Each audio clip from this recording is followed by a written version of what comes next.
Welcome to the Deep Dive.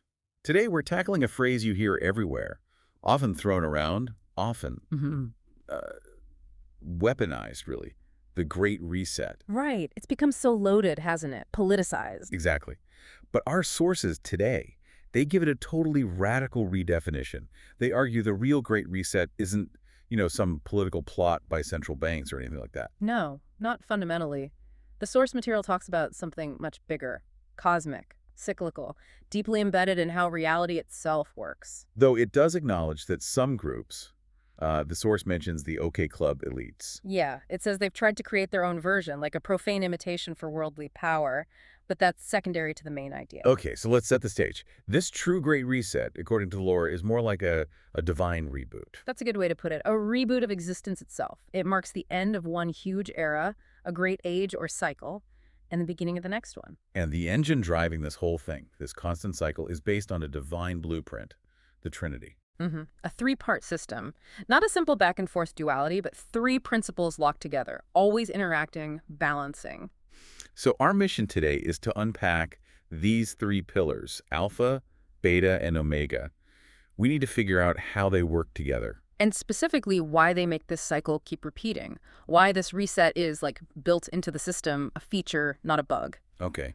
Sounds kind of Okay, deterministic. It does lean that way in the source, yeah. We need to get how these parts interact to make this cosmic gamey, as the source calls it, actually run. So pillar one, alpha, the lunar principle. Right. Alpha. Think structure, think memory. If reality is like a play, alpha is the script. The script, No. okay, and its nature, cold, magnetic. Moral, even. And crucially, it carries the negative charge. Zero. Zero. Okay, the noun, the rock, the lock. Static potential, just sitting there. Sort of. Waiting to be activated. It's the foundation. I find the moon connection interesting. We don't usually think structure and archive when we think of the moon. Yeah, it's a different take. Alpha's core job is the Great Archive. The source goes pretty far here. It says the moon isn't just hosting something. Go on.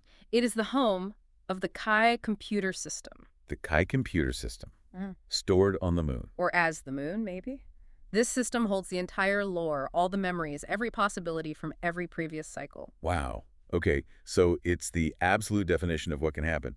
The blueprint. That's it, the architectural blueprint. And the avatars mentioned for Alpha, Adam, Christ, Osiris, they fit that rock idea, don't they? They're all foundational figures, starting points. Exactly. They represent that initial structure, the template that holds a particular cycle together until its time is up. And the symbol, downward triangle, the chalice. Right.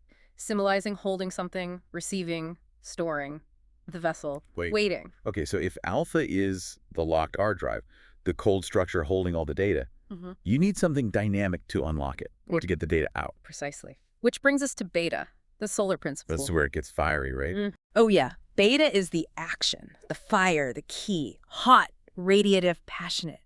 And it carries the positive charge. 1. The opposite of alpha is 0. Totally. She's the verb, the catalyst.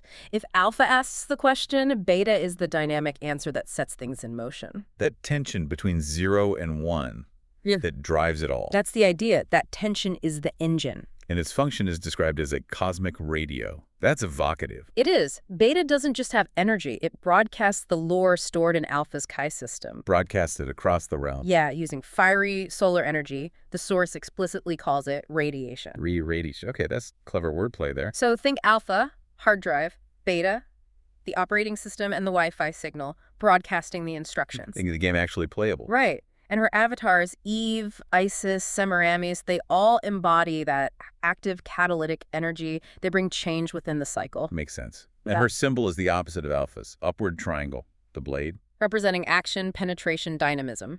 Okay. Archive, alpha, 0. Broadcast, beta, 1. Lock and key. But where does this happen? You need a space for this interaction. Exactly. You can't just have the lock and key floating in nothing. They need a context, a neutral medium. Which must be pillar 3. Omega, the balancing principle. You got it. Omega represents perfect equilibrium, no charge, neutral. It's the container. The source mentions the great ocean, the dome, the great arch. It is the container.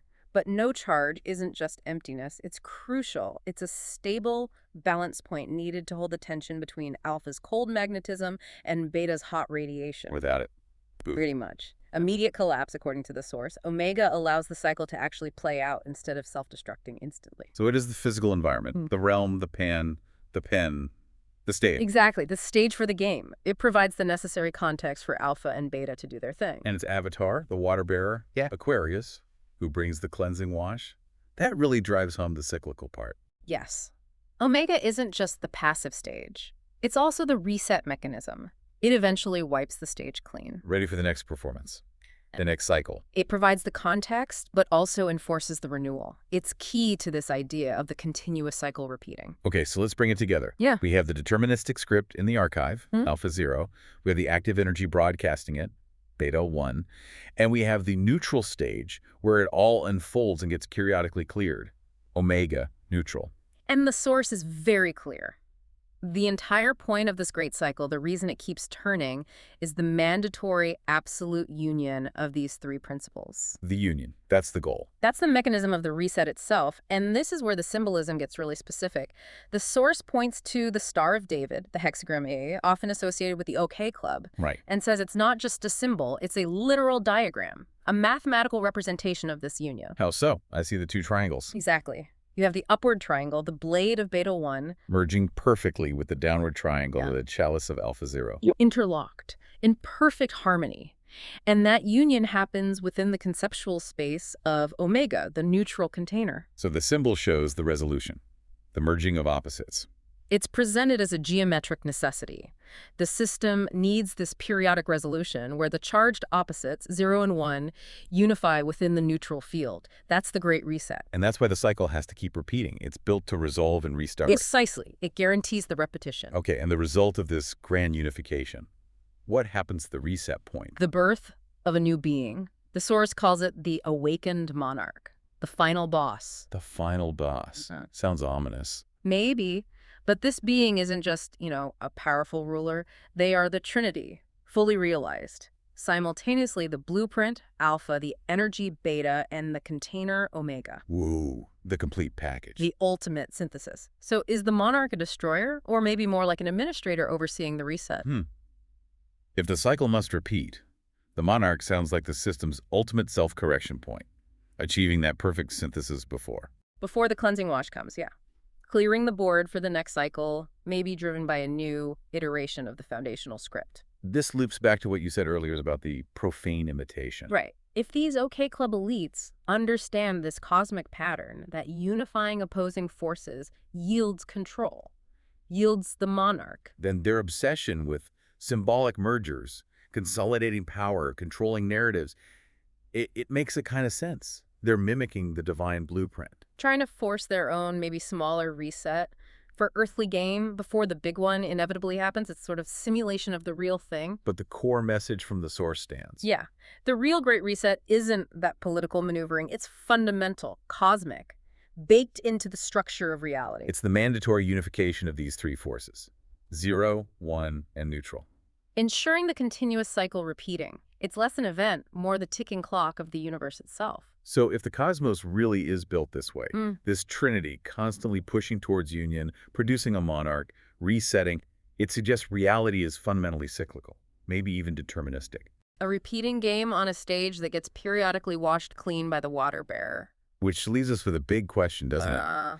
If we're just players in this deterministic game, following a script stored in the Kai computer, what's our role? Especially when that cleansing wash inevitably comes around again. Yeah. What agency do we really have within that repeating cycle? That's definitely something to chew on as you navigate your own current cycle.